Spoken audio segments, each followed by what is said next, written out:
কি অবস্থা সবার? আমরা জানি বর্তমান সময়ে বাংলাদেশে অর্থনীতিতে ডলারের সংকট চলছে। সারা বিশ্বে আসলে অর্থনৈতিক অবস্থা খুবই খারাপ। তবে আমাদের দেশে আমাদের প্রাণপ্রিয় প্রবাসী ভাইয়েরা, বন্ধুরা আসলে দেশে ডলার পাঠাচ্ছে। তাতে করে আমাদের দেশের অর্থনীতি মোটামুটি স্থিতিশীল রয়েছে। তো আজকে আমরা প্রবাসী ভাইয়েরা কিভাবে বাংলাদেশে এসে কি ধরনের ইনভেস্টমেন্ট করলে তারা লাভবান হবে সে বিষয়ে আলোচনা করার চেষ্টা করব। দেখুন, প্রবাসী ভাইয়েরা দেশের বাইরে যান কিন্তু অনেক কষ্ট করে টাকা উপার্জন করেন। তো এই কষ্ট উপার্জিত টাকা দেশে এনে যদি ইনভেস্ট করার ক্ষেত্রে একটা ভালো প্রপার ইনভেস্টমেন্ট না করতে পারেন, তাহলে কিন্তু আপনার সেই টাকাটা বা আপনার সারা জীবনের কষ্টটা বৃথা যাবে। তাই আমি আজকে আপনাদেরকে কয়েকটা সেফ ইনভেস্টমেন্ট প্রসেস বলে দেব। এই কয়েকটা প্রসেসের যেকোনো একটাতে যদি আপনি ইনভেস্টমেন্ট করেন, আশা করছি আপনার সারা জীবনের কষ্ট উপার্জিত টাকাটা আপনার বেচতে যাবে না বা লস হবে না। আমাদের দেশের প্রবাসী ভাইয়েরা অনেক সময় দেশের বাইরে গিয়ে প্রচুর টাকা ইনকাম করেন। ইনকাম করে সেই টাকাটা দেশে এনে কিভাবে ইনভেস্টমেন্ট করবেন, কিভাবে টাকাটা খাটাবেন সেটা বুঝতে পারেন না। অনেককেই আমি দেখেছি তারা না বুঝে না শুনে প্রতিবেশীর বা বন্ধু-বান্ধবের বুদ্ধি শুনে এমন কিছু ইনভেস্টমেন্ট করেছেন যেটা আসলে তিনি বুঝেন না। না বুঝে ইনভেস্টমেন্ট করে দেখা যায় যে একটা নির্দিষ্ট সময় পরে তিনি তার নিজের জমানো টাকাগুলো নষ্ট করে ফেলেন এবং কিছুদিন পরে আবার আগের পেশায় অর্থাৎ প্রবাসে চলে যেতে বাধ্য হন। তাই আমি আপনাকে বলবো, আপনি প্রবাসে থেকে যদি কিছু টাকা পয়সা জমিয়ে ফেলেন আর যদি সেটা ইনভেস্ট করতে চান, তাহলে সর্বপ্রথম আপনার নিজেকে প্রশ্ন করবেন যে আপনি কি পারেন, কি বোঝেন, আপনার কোনটার উপর দক্ষতা রয়েছে। সেই বিষয়ে যদি আপনি ইনভেস্টমেন্ট করেন, আই থিংক আপনি সেটাতে ভালো করতে পারবেন। এখন দেখা গেল আপনি রাজমিস্ত্রি কাজ খুব ভালো পারেন। এখন আপনি কি করলেন? গরু পালনের ব্যবসাটা শুরু করে দিলেন। এখন আপনি গরু কিভাবে পালতে হয়, কিভাবে মোটা তাজা করতে হয়, কি টেকনিক অবলম্বন করলে গরুর লালন পালনে আপনি লাভবান হবেন, সেগুলো সম্পর্কে আপনার তেমন কোনো ধারণা নেই। তো সেক্ষেত্রে কিন্তু আপনি লসের সম্মুখীন হবেন। তাই আপনি যেই কাজটা খুব ভালো বোঝেন, যেই কাজে আপনার পারদর্শিতা রয়েছে, আপনি সেই রিলেটেড কোনো একটা বিজনেস করতে পারেন। আই থিংক আপনি সেখানে ভালো করতে পারবেন। যদি আপনার কাছে পর্যাপ্ত টাকা থাকে তাহলে অবশ্যই আপনি একটু নিজে চিন্তা ভাবনা করে এ ধরনের একটা বিজনেস বের করবেন, অথবা আমি আরও কিছু সেফ প্রসেস আপনাকে বলে দিচ্ছি, সেগুলোতে ইনভেস্ট করবেন।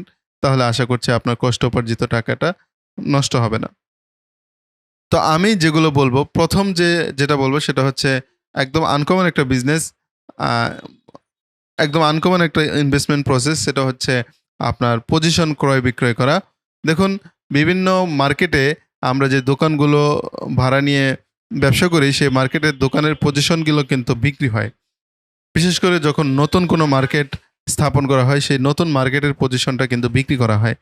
তো সেই নতুন মার্কেটে একটা পজিশন যদি আপনি কিনে রাখতে পারেন, তাহলে সেখান থেকে ভালো অ্যামাউন্টের ইনকাম হওয়ার সম্ভাবনা রয়েছে। কারণ যত দিন যাবে ততই আপনার সেই পজিশনটা দাম বৃদ্ধি পাবে। পাশাপাশি আপনি যদি পজিশন কিনে সেই পজিশনের দোকানটা ভাড়াও দিয়ে দেন, তাহলে সেখান থেকে একটা নির্দিষ্ট পরিমাণ ইনকাম প্রতি মাসে আপনি পাবেন। এটা হচ্ছে একটা সেফ প্রসেস, যেখানে আপনি ইনভেস্ট করে আমার মনে হয় আপনি লসের সম্মুখীন হবেন না। তবে আপনি এই পজিশন চাইলেই কিন্তু কিনতে পারবেন না। আবার যেকোনো জায়গায় যেকোনো পজিশন কিনলেও হবে না। আপনি এমন একটা দোকান বা এমন একটা মার্কেটে পজিশন কিনলেন যেটা আসলে দেখা গেল যে আপনি আজকে যেই রেটে কিনেছেন ৫ বছর পর সেটা রেট আরো কমে যাওয়ার সম্ভাবনা রয়েছে। কারণ এমন কিছু মার্কেট রয়েছে যেগুলো আসলে আ ১ম দিকে ধারণা করা হয় এই মার্কেটটা অনেক ভালো চলবে। কিন্তু দেখা যায় যে পরের দিকে সেই মার্কেটটা তেমন জনপ্রিয়তা পায় না। তাই আপনাকে ইনভেস্ট করার আগে একবার খুব চতুরতার সঙ্গে বিশ্লেষণ করতে হবে যে আসলে আপনি যেখানে ইনভেস্ট করছেন সেটা সত্যিকার অর্থে পরবর্তীতে আপনার লাভের মুখ দেখাতে পারবে কিনা। দ্বিতীয় ইনভেস্টমেন্টের প্রসেসটা হচ্ছে আপনার ল্যান্ড বা জমি কিনে রাখা। জমি কিনে রাখা এটা একটা সবচেয়ে safest safest process for investment. আপনি এখানে ইনভেস্ট করতে পারেন। টাকার মান দিন কমে, কিন্তু জমির মান কিন্তু কখনো কমে না। জমির মান দিন বাড়তেই থাকে বা দাম দিন বাড়তেই থাকে। তাই আমি বলব, আপনার যে একদম শহরে প্রপারে আপনার জমি কিনতে হবে তা কিন্তু নয়।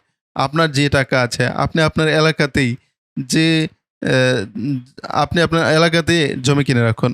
আপনি দেখবেন যে 1 বছর আগে আপনি যে জমিটা কিনেছেন 1 বছর পরে দেখবেন এখান থেকে আপনি প্রফিট পাচ্ছেন। তাই আপনি যদি সত্যিকার অর্থে মোটা অঙ্কের টাকা ইনকাম করে থাকেন আর যদি আপনি ইনভেস্টমেন্ট করার জায়গা না পান, আমি বলবো আপনি জমি কিনুন। জমি কিনলে আপনার কোনো লস হবে না, না, না। যাই হোক, একটু বেশি কনফিডেন্টের সঙ্গে কথা বলছে। আসলে এগুলো কনফিডেন্টেরই কথা। তারপর আপনার তৃতীয় যে ইনভেস্টমেন্টের সবচেয়ে ইজিয়েস্ট বা সেফেস্ট ওয়ে হচ্ছে আপনার গোল্ড বা সোনা কিনে রাখা। গোল্ড বা সোনার দাম কিন্তু দিনকে দিন বাড়তেই থাকে। এটার দাম কখনো কমে না। টাকার মান কমতে থাকে কিন্তু গোল্ডের মান বা দাম কখনো কমে না। তাই আপনি সোনা কিনে রাখতে পারেন। আপনার হাতে পর্যাপ্ত টাকা থাকলে আপনি এই টাকাটা আপনি স্বর্ণ কিনে রাখতে পারেন। দেখবেন যে ১ বছর, ২ বছর, ৩ বছর পরে আপনি এখান থেকে ভালো ইনকাম করতে পারছেন। তবে একটা কথা আমরা অনেকেই শুনে থাকি যে আপনার গয়নাগাটি জুয়েলার্স থেকে বানানোর পর সেই গয়নাগাটিটাই যদি আবার জুয়েলার্সে বিক্রি করতে যায়, তারা কিন্তু যেই দামে আমি কিনেছি সেই দাম তারা দিতে চায় না। তাই আমি বলব আপনি সোনার বারগুলো কিনে রাখতে পারেন। আসলে সোনাতে কিভাবে ইনভেস্টমেন্ট করতে হয় সেটা আমার তেমন ধারণা নেই। আশা করছি আপনারা আমাকে কমেন্টে জানিয়ে দেবেন। তবে আমার মনে হয় যে আপনি যদি সোনা কিনতে চান, নির্দিষ্ট পরিমাণে একটা সোনা আপনি কিনতে পারবেন। এটার জন্য হয়তোবা কোনো লাইসেন্স-টাইসেন্স এইসব কিছুই লাগবে না। জাস্ট আপনি কিনে আপনার ঘরে রেখে দিবেন অথবা আপনি চাইলে ব্যাংকেও রেখে দিতে পারেন। রেখে দেওয়ার পরে আপনার যখন প্রয়োজন হবে তখন আবার এটা বিক্রি করে আপনি অন্য কাজে লাগাতে পারবেন। এ হচ্ছে ৩ নম্বর প্রসেস। আরও কিছু সেফ ইনভেস্টমেন্ট মেথড রয়েছে।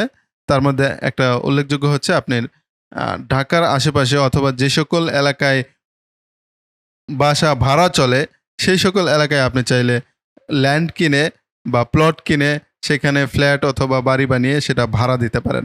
সেটাও কিন্তু একটা আপনার লং টাইম আপনি এখান থেকে একটা নির্দিষ্ট পরিমাণ ইনকাম পাবেন, যেটাকে বলে রয়্যালিটি ইনকাম।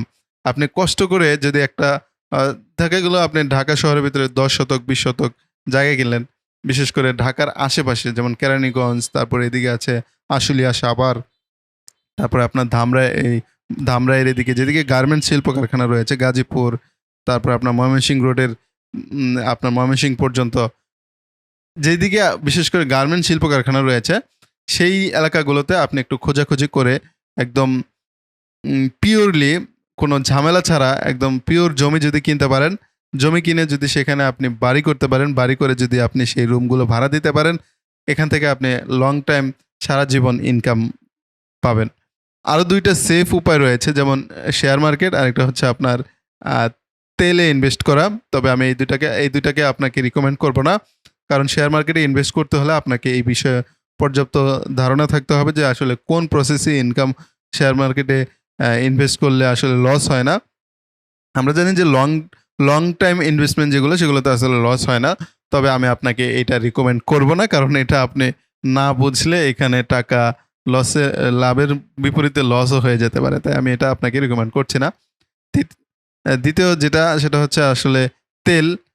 তেলের দাম কিন্তু সারা জীবনই বাড়তে থাকে। এটা কিন্তু লস হয় না। সোনার দাম যেমন বাড়তে থাকে, তেলের দামও ঠিক তেমনি বাড়তে থাকে।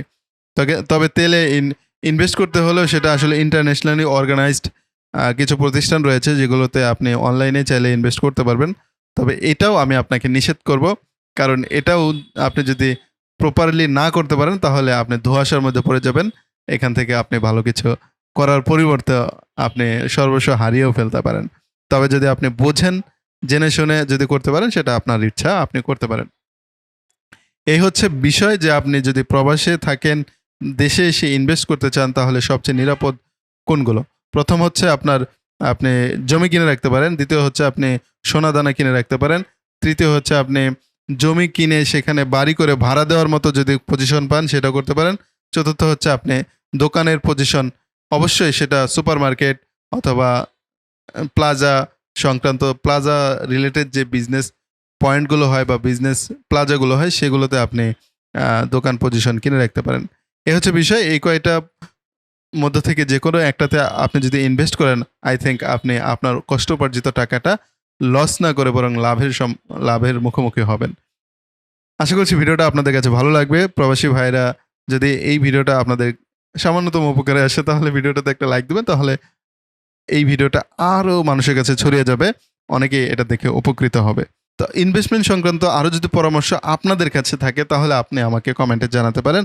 আশা করছি সেগুলো দেখে আরও অন্যান্য প্রবাসী ভাইরা উপকৃত হবে। সামনের ভিডিওতে আবার দেখা হবে। আল্লাহ হাফেজ।